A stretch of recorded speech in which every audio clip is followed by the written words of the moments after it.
We already defined work in one dimension as the product of force times displacement for a constant force, but now let's look at a case where we're applying a force F that is a function of x. So our component, f of x, is a function of x in the I-hat direction. And one of the simplest examples of a force like this is what we call the spring force. Now, when we apply this force to our object, and let's look at an object, I-hat direction will have an origin, and this is our plus x coordinate system. Now, when we apply a force, what we want to look at is, because the force is a function of position, then we want to look at the displacement over a small amount. So let's call this the point xj. And out here, let's refer to this as xj plus 1. And what we've done is we're going to ask how much work is done when the force is displaced from here to there. And that's what we'll call delta x. So now our displacement is a small displacement, x of j plus 1 minus x of j. And our work for this small displacement, and that's why we'll indicate it with a delta, is equal to the force, which is a function of x, times this displacement. And so now we get f of x times x of j plus 1 minus x of j. And what we have to indicate here is, because the force is varying, we're looking at just this displacement here.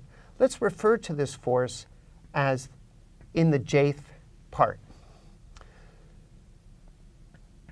Now, the total work is just the sum of all these scalar quantities. Remember, although force is a vector and displacement is a vector, the product of these two quantities is a scalar.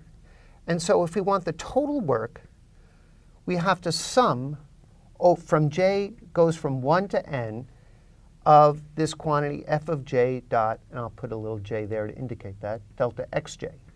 Now, what does this sum mean? Well, imagine that we're making a series of displacements all the way out to a final position, x final, and we divided this interval into n pieces. And so this now represents the little bit of work done for all of these displacements.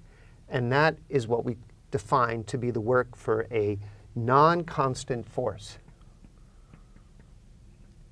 Now, the issue here is about how fine we cut this interval in. We made n individual pieces. But if we want to ask ourselves what is the limit as n goes to infinity, then that's what we now need to consider. So what we're doing is we're making smaller and smaller and smaller little displacements, and we're taking this sum, j goes from 1 to n, of x of xj times delta xj. And this limit of a sum is, by definition, the integral of the force with respect to dx. So what we end up with is our work is the integral of f of x. Now, it's a function, and I'm going to have an integration variable x prime of dx prime, where x prime is going from our initial position to our final position. And this is now our definition of work, which generalizes a constant force to a non-constant force. Now again, let's try to look at some type of geometric interpretation. So if we plotted f of x versus x, and now let's consider a case where we have some arbitrary force.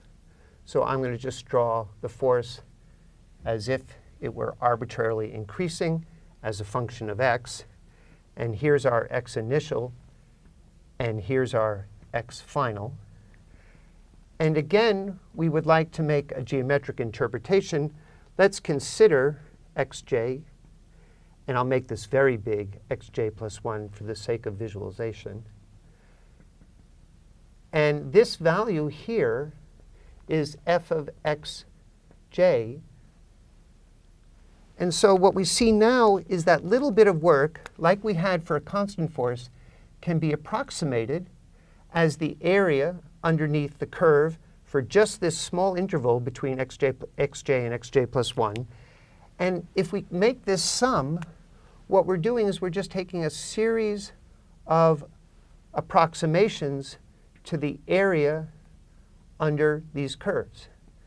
Now you can see graphically that there's very little error when the function was nearly constant. But in this position where the function is growing, this represents our little error. However, in the limit, as n goes to infinity, we can make that error go vanishingly small.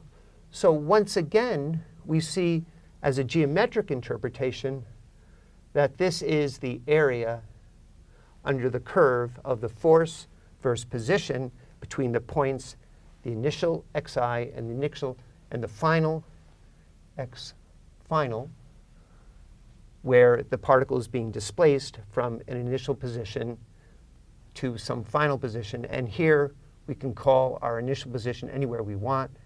If I write that as x initial to the final position. And that's our generalization of the definition of work.